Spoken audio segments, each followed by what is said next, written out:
দুদিন ধরে video post করতে পারছি না, কারণ ভিডিও এডিটিং করার সময় পাইনি ঘরের কাজ বাজ সামলে।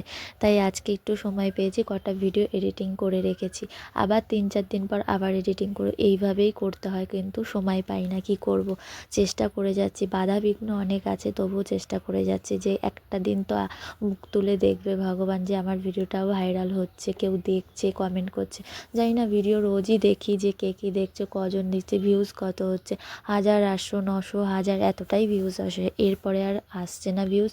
এরপর কি ইউটিউবরা কারোর কাছে পাঠাচ্ছে না, আমার ভিডিও দেখছে না, বা কেউ কমেন্টও করে না। ভালোবেসেও তো তোমরা একটা আমাকে সুন্দর করে কমেন্ট করতে পারো যে দিদিভাই আমি দেখছি তোমার ভিডিও, এটাতেও মনে না একটু আশার কিরণ জন্মায়।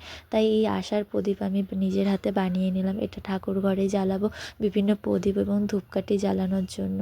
এটা কেমন হয়েছে একটা কমেন্ট করে দিও, তাহলে আমার মনটা খুব খুশি হয়ে যাবে তোমাদের ভালোবাসায়। যে 800, 1000 ভিউজ হচ্ছে, এটা